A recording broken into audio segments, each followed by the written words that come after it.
dia, meus irmãos. Me sinto alegre, de ver vocês. A cada 2 meses nós viemos aqui durante esse ano e é sempre uma ocasião bem especial. A maioria eu já tinha visto mais cedo, mas é muito bom poder estar junto com a família do Donis, da Alcione, que eu não tinha visto antes. Bom demais. Irmãos, música boa mesmo, Interessante que, historicamente, muitos dos irmãos que eu conheço tinham um problema assim, quando falava, vai pôr uma bateria lá na igreja, vai ter um irmão desgovernado lá, socando ela, ou vai acontecer, sei lá, que vai ter um irmão tocando a guitarra e vai ser uma loucura, Embora para quem gosta de ouvir um rock, uma bateria meio louca e uma guitarra meio louca, é até bom, Mas, muito bonito mesmo, Que eu acho que muita gente tem mais experiência com o louvor da igreja, mas, poxa, que louvor bom mesmo, Muito bom, irmãos. Tava querendo uma banda dessa lá em Lafayette, hein? Imagina, ó. Que aí é beleza, irmãos. Puxa vida, se fosse fácil assim, hein? Aqui, deixa eu fazer uma coisa. Deixa eu ler o texto enquanto a Gi vai distribuindo as atividades das crianças. Eu quero ler o texto da nossa palavra de hoje, que é Romanos 14. A palavra de Romanos 14, do versículo 1 ao 12, ela diz assim, Romanos 14, 1 a 12, Paulo diz: acolha o que é débil na fé, não porém para discutir opiniões. Um crê que tudo se come, mas o débil come legumes. Quem come não despreze o que não come, e o que não come não julgue o que come, porque Deus o acolheu. Quem és tu que julgas o servo alheio? Para o seu próprio Senhor está em pé ou cai, mas estará de pé porque o Senhor é poderoso para o sustentar. Um faz diferença entre dia e dia, outro julga que todos os dias são iguais. Cada um tenha opinião bem definida em sua própria mente. Quem diferencia entre dia e dia, o faz para o Senhor. E quem come, para o Senhor come, porque dá graças a Deus, e quem não come para o Senhor, não come também dá graças a Deus.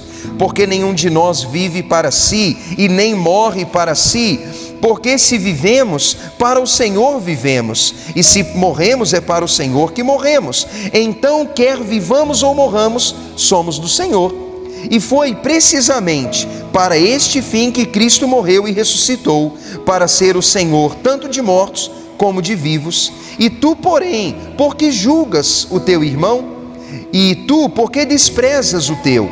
Pois todos compareceremos perante o tribunal de Deus, como está escrito: por minha vida, diz o Senhor, diante de mim se dobrará todo joelho, e toda língua dará louvores a Deus. Assim então, cada um de nós prestará contas de si a Deus.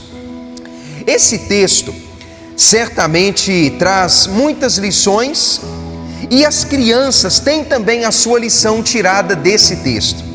É claro que o texto não fala nada de passarinho e tartaruga, mas tem uma história do passarinho e da tartaruga que tem tudo a ver com esse texto aí. Então, crianças, pensem comigo nessa história. A tartaruga se chama Serena e o passarinho se chama Pepino. E a personalidade deles está na história. A tartaruga é lenta, ela é calma, mas o passarinho Pepino, ele é rápido. Ele toda hora é muito apressado, e ele fica lá em cima olhando para Serena e fala: Serena, você é você é lenta demais, você não consegue nada, você mal consegue ir para a água e sair da água. E ele fica voando todo orgulhoso. Mas sabe o que aconteceu? 2 coisas ensinaram para eles que os dois têm seu valor. Um dia, o Pepino estava voando todo feliz e veio um vendaval antes de uma chuva. O vento foi tão forte, mas tão forte, que jogou o Pepino na água.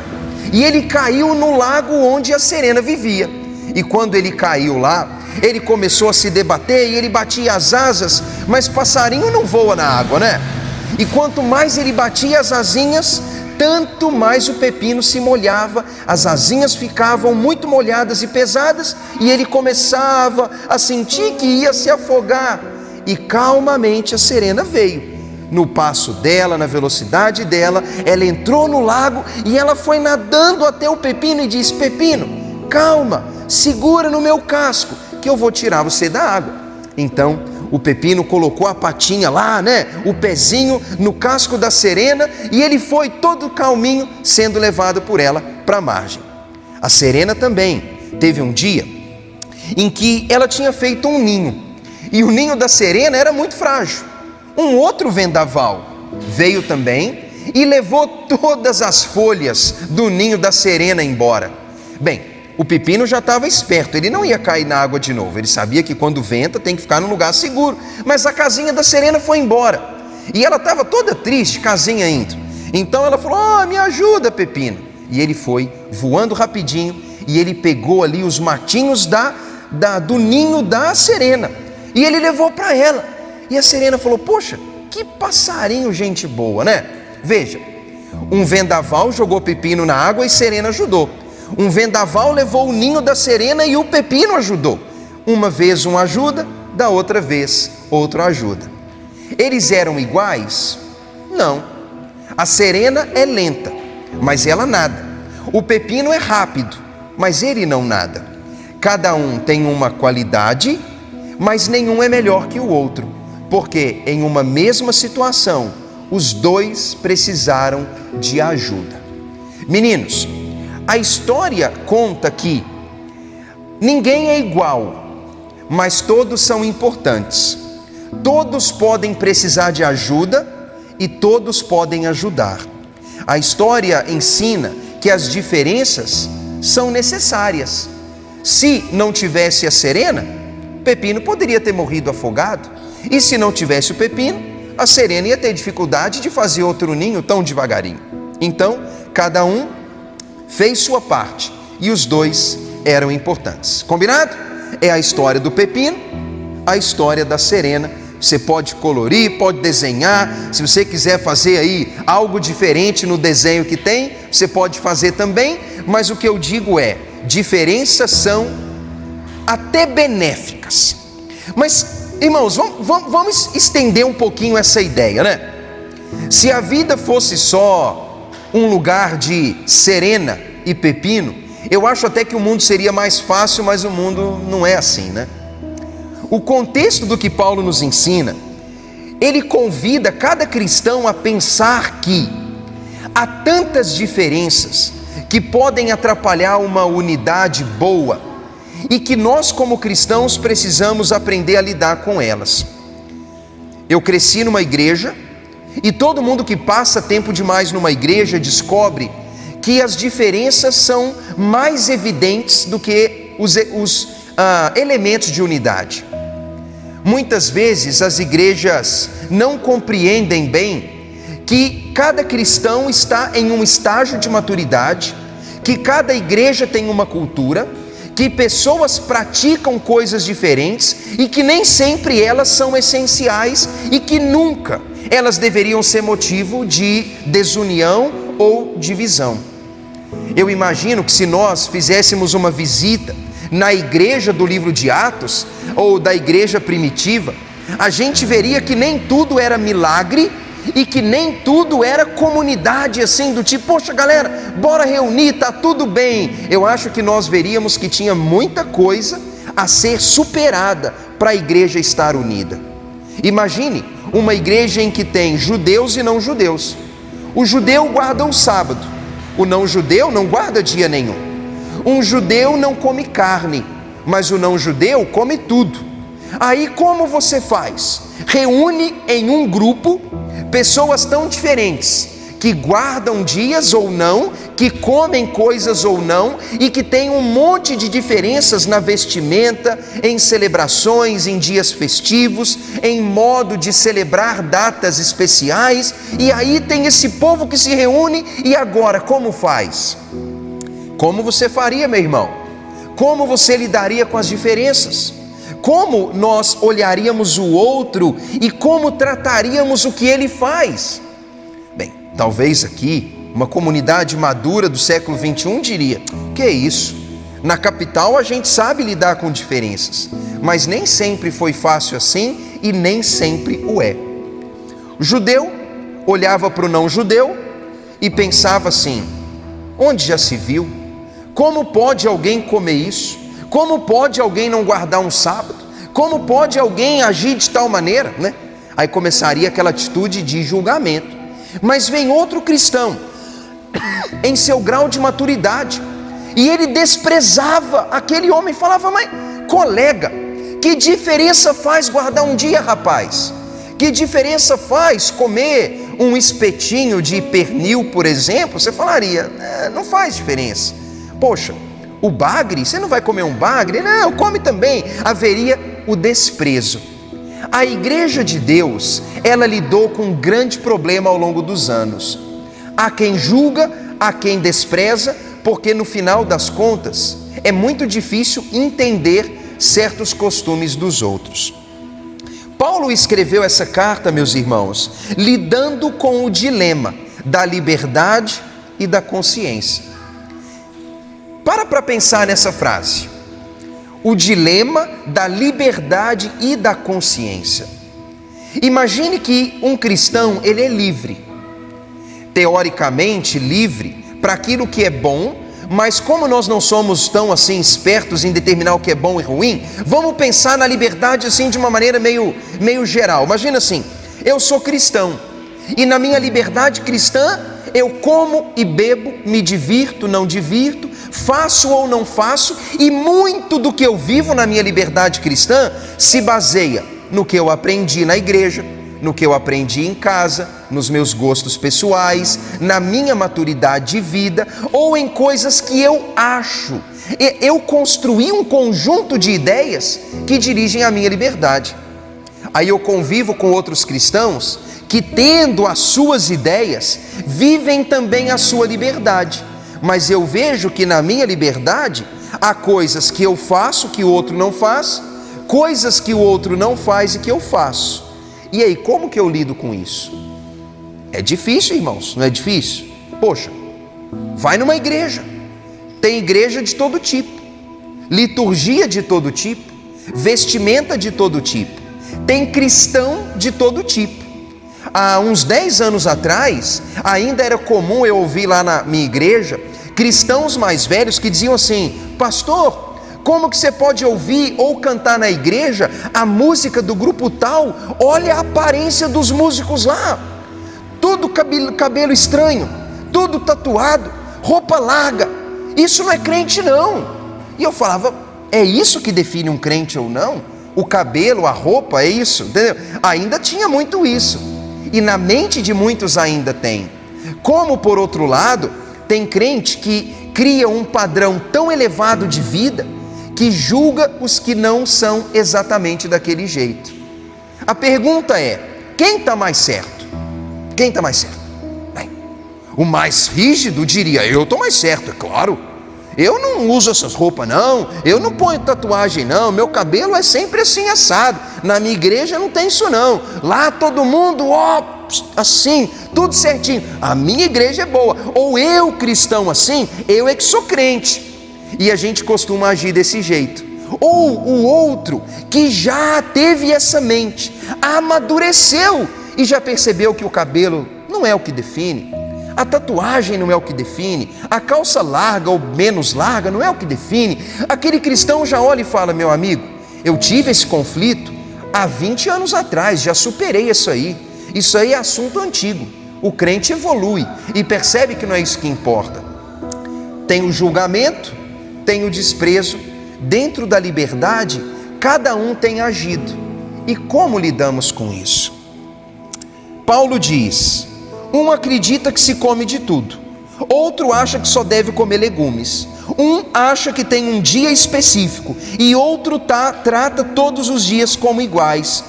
Você não julgue, você não despreze.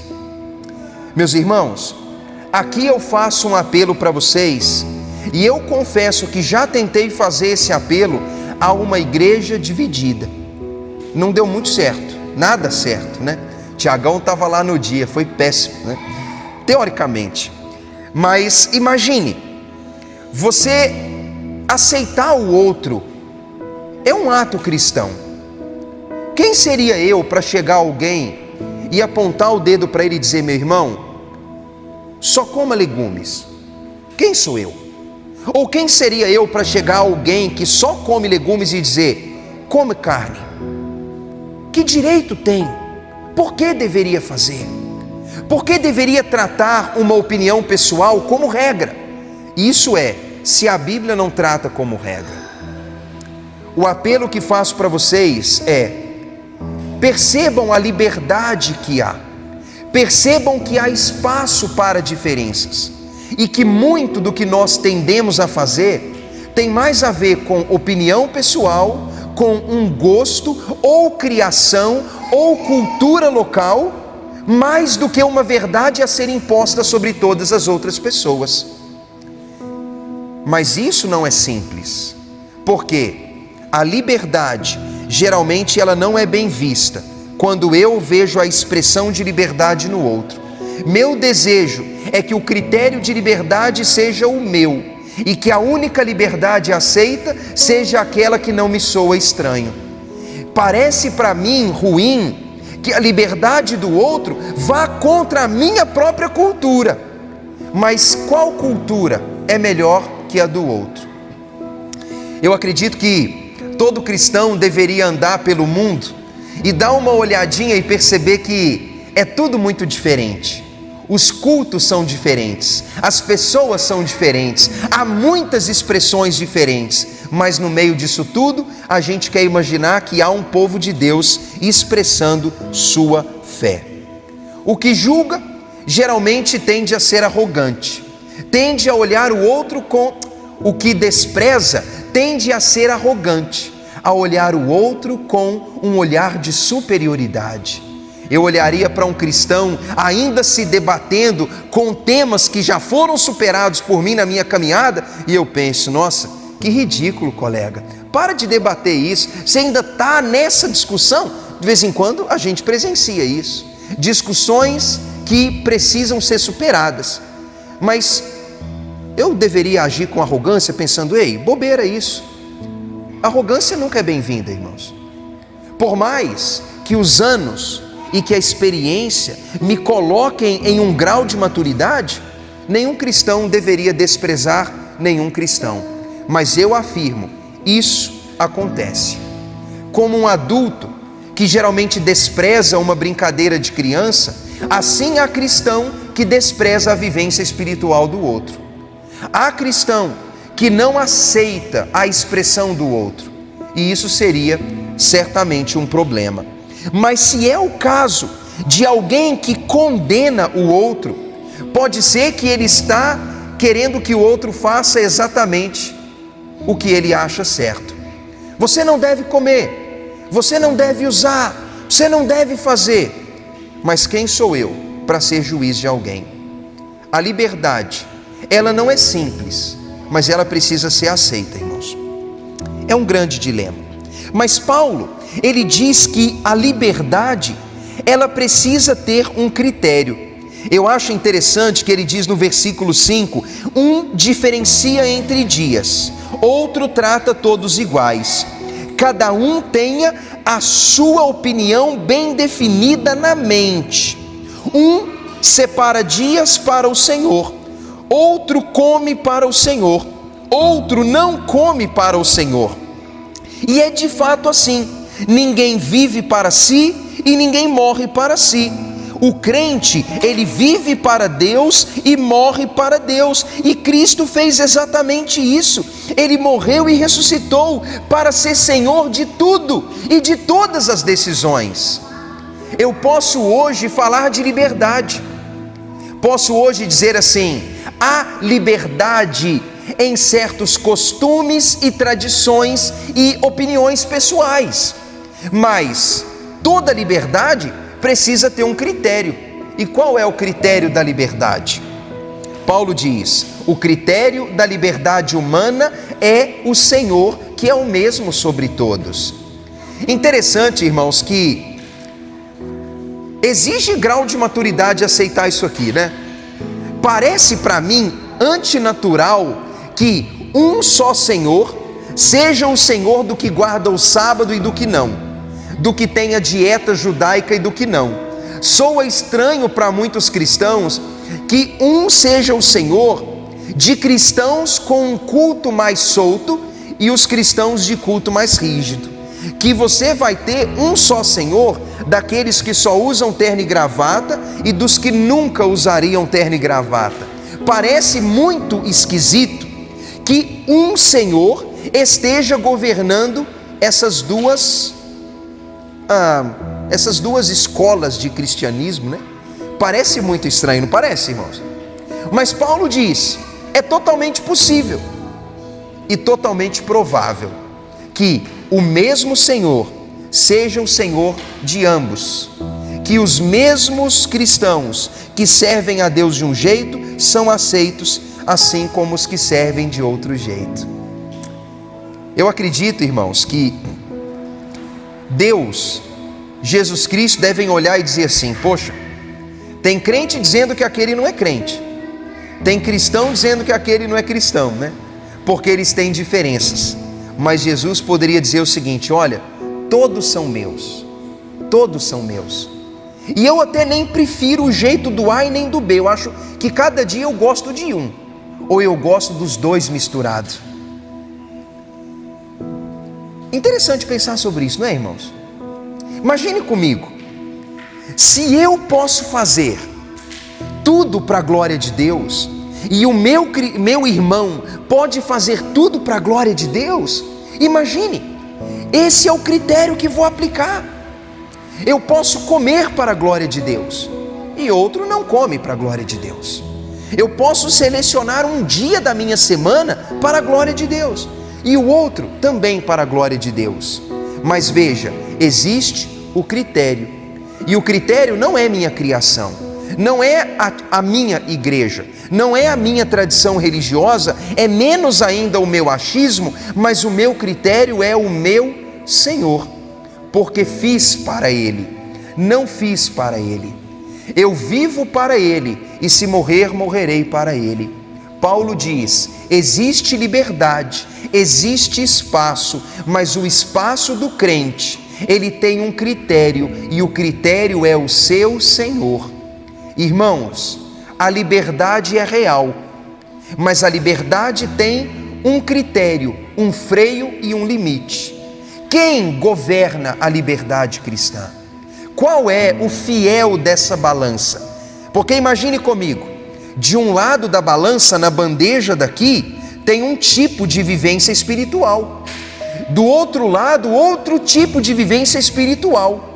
E ambas ficam pendendo para um lado, dizendo, esse é o jeito, aquele é o jeito. E assim a gente descobre que fica um sobe e desce, como aquela gangorra que sobe e desce.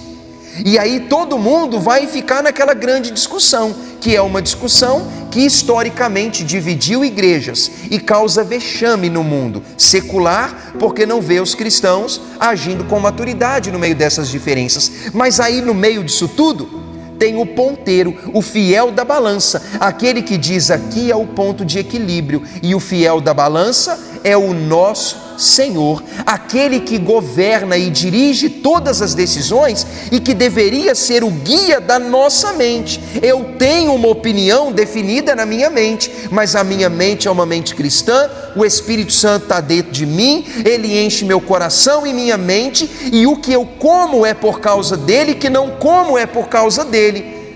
E ele então deveria governar essas decisões. E a pergunta que tenho me feito é: quem come, come por causa do Senhor? Quem não come, não come por causa do Senhor? Ou faz por si, como um culto de si, como um culto da sua tradição, como um culto da sua própria história? Irmãos, se Cristo é o Senhor da nossa vida, Ele é o Senhor da nossa liberdade. Ele é o Senhor do que faço e não faço. E nisso deve estar o meu descanso. Nem todo mundo vai entender o jeito que vivo, porque eu vou sempre encontrar alguém que tem mais rigor e vou encontrar alguém que tem menos rigor que eu. Mas não é isso que define a validade da minha vida livre em Cristo. O que define é a aprovação do meu Senhor. Vocês vão continuar o estudo e no capítulo 14 em diante, no 15, Paulo vai ensinar sobre isso, que existe a consciência que governa também essas decisões. E pare para pensar, se eu vivo a minha liberdade, fazendo tudo para a glória do Senhor, eu poderia dizer assim: separarei um dia para a glória do Senhor, ou não separarei um dia para a glória do Senhor. O que mais o glorifica? Eu diria, escolho fazer isso, nisso Cristo é glorificado, nessa escolha. Exemplo, nesse estilo, nesse ambiente, nessa dieta, nisso que faço, Deus é glorificado?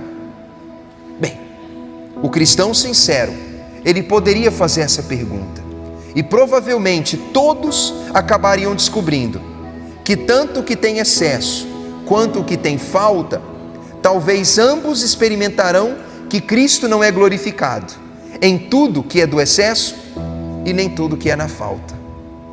Que muito do que eu faço ou condeno tem mais a ver comigo do que com Ele, tem mais a ver com minha opinião ou minha vontade. Mas o texto diz: faça tudo para o Senhor.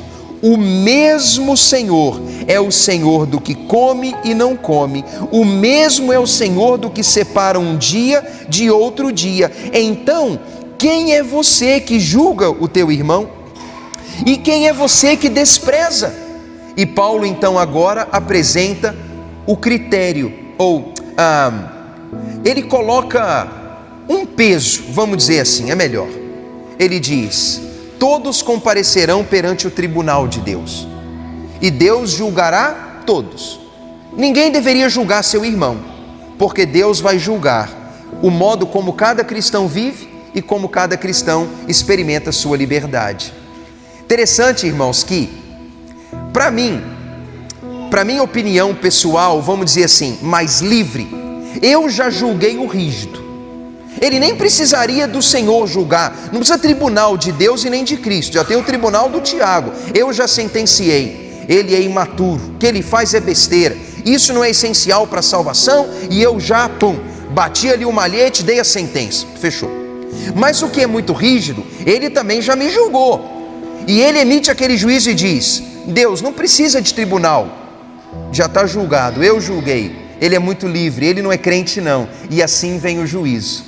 Mas imagine que a palavra de Deus diz: Deus, ele tem o seu tribunal e ele julgará. Cada pessoa prestará contas unicamente de si a Deus. Cada um prestará contas de si a Deus, daquilo que ele faz pelo juízo da mente e da maneira como vive sua liberdade. Pare para pensar, meu irmão. Liberdade, consciência, um Senhor e um tribunal. Imagine como essa palavra, ela vem hoje como um desafio de montar tudo isso como num quebra-cabeça. Eu sou livre. Livre até que ponto? Livre até que a opinião do meu Senhor diga que isso é errado e isso é certo. Eu sou livre, mas não livre para julgar ninguém, e nem livre para condenar ou desprezar alguém. Eu sou livre, livre para escolher, mas sou sentenciado a comparecer perante o meu Deus, e Ele vai pedir contas das minhas escolhas. E eu pergunto aos irmãos: como cada um de nós pode lidar com as diferenças? Será que aqui se encontra um grupo que tem a maturidade para acreditar que muito disso não é importante? Muito disso que hoje se vê não é importante? Se aqui deveria ser de camisa polo ou terno e gravata, isso não importa. Se o culto deveria ter isso aqui, ou ter uma coreografia, ou nada disso e só um piano, será que isso importa? Será que de fato alguém ter uma diversidade no seu calendário religioso é isso que importa? Será que um cristão gostar e adotar um estilo pessoal é o que define? Não é o que importa, se ele o faz para a glória de Deus. O meu medo, meus irmãos, e aqui eu confesso que é uma coisa pessoal, O medo é de que dentro dos limites da liberdade, ou de uma margem a outra dela, nós nos percamos. Que a nossa liberdade não tenha nenhum governo. Porque o que eu tenho presenciado é que tem gente que vive a rigidez cristã do início ao fim da vida cristã, mas tem aqueles que vivem uma liberdade e nela se perdem e acabam vivendo como o incrédulo vive. Acabam vivendo como aquele que volta ao lugar de onde Cristo o tirou e acaba não sendo mais luz e sal e nem um imitador de Cristo.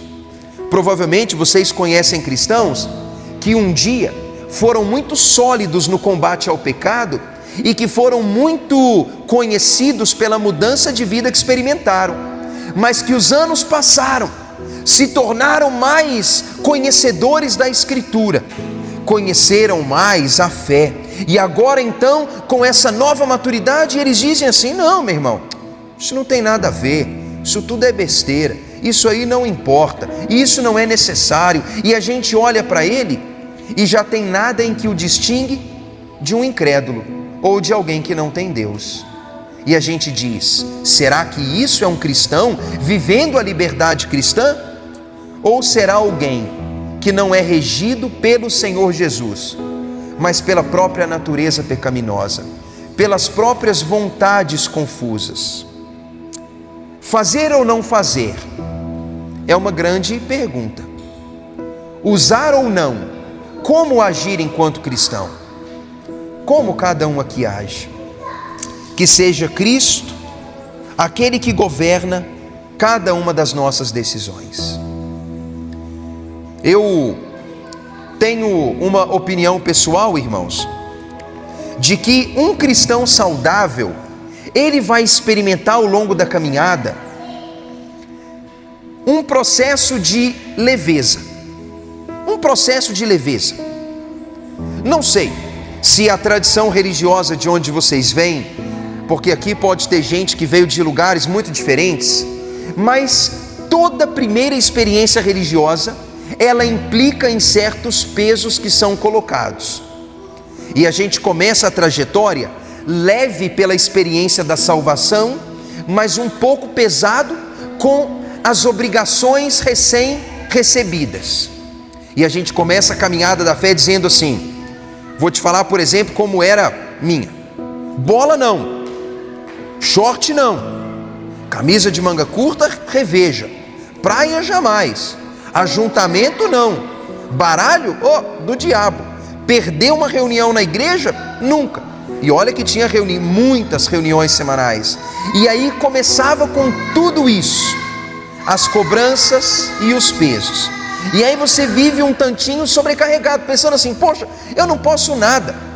E aí a gente vai caminhando ali, se anulando, meio triste e tal. Aí você gostava de sentar lá com o vô, com a avó e com o tio e jogar baralho, mas baralho não pode, porque baralho é o diabo. Aí você não joga. Aí você queria jogar bola, mas não pode jogar bola e não pode coisa nenhuma. E não pode ouvir música nenhuma, e não pode ir no cinema, e não pode nada, que tudo é proibido. E aí o fardo é pesado. Mas, irmãos, graças a Deus que os anos passam e a gente começa a aprender que muito disso não é importante, ou nada disso é importante. Aí vem a leveza, os pesos vão caindo e vão caindo. Só que chega um momento em que eu me sinto leve demais. Agora eu estou tão leve que eu sinto assim: agora eu já superei tudo isso. E o que a gente descobre? Que alguns de nós voltaram a viver lá nas práticas antigas. E você começa a encontrá-los onde geralmente não se encontra um crente, um cristão que procura agradar ao Senhor. A pergunta é: o processo de leveza e amadurecimento, ele é natural, mas ele não pode ser jamais algo que me leva para onde Jesus me tirou. É possível compreender isso, irmãos?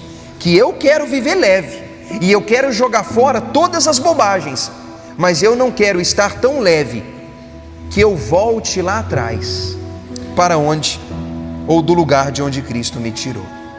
Liberdade é uma ótima experiência cristã, mas o Senhor é o mesmo.